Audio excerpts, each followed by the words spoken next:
Mon problème a toujours été de ne pas m'expliquer à la hauteur de la compréhension que je veux véhiculer. Maintenant, la personne qui me regarde, qu'elle soit d'accord ou pas, libre à elle. Je ne m'impose à personne à ce qu'elle soit d'accord avec mes idéologies, ma façon de réfléchir, ma façon de comprendre certains sujets. Et puis, j'ai aussi l'humilité de comprendre que je ne suis pas forcément parfaite, mais je pense que la sagesse et la grandeur d'esprit, c'est la capacité à ne pas parfois être d'accord avec l'autre et accepter cela sans pour autant déclarer l'autre comme un ennemi. Mais chez nous, très souvent, surtout dans la communauté africaine, tu n'es pas d'accord avec moi, donc tu es mon ennemi. Je pense que c'est l'une des façons de réfléchir, excusez-moi du terme, les plus débiles qui puissent exister. Je peux ne pas être en accord avec toi simplement parce que c'est la limite de ma compréhension. Et si tu n'es pas d'accord avec moi, c'est aussi la limite de ta compréhension. Qui je suis pour me frustrer parce que tu n'es pas forcément ou tu ne parles pas mon langage? Et je dis très souvent une chose. Les gens adorent m'appeler coach, mais je ne me considère pas comme une coach.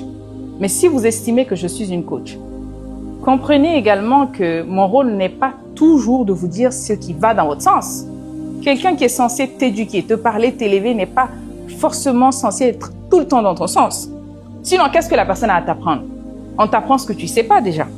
L'apprentissage, c'est l'éveil de conscience. C'est parfois dire des choses avec lesquelles je ne vais pas être d'accord, mais qui m'amènera à réfléchir, qu'elles soient justes ou pas. Tu comprends jusqu'ici? Donc nous, l'erreur que nous commettons, c'est que quand on désigne une personne comme une personne qui est censée nous accompagner, mais on ne veut pas que la personne soit contre notre façon de réfléchir. Ça, ce n'est pas de l'éducation, ce n'est pas l'apprentissage. L'apprentissage, c'est la capacité d'écouter une personne, que vous soyez en accord ou pas.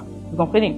Donc, est-ce que je me considérais comme une personne qui est controversial, comme on dit ça en français, qui a des idées, qui est controversée? Je ne me considère pas comme une personne controversée, mais je sais quand même une chose de moi, j'aime dire ma vérité.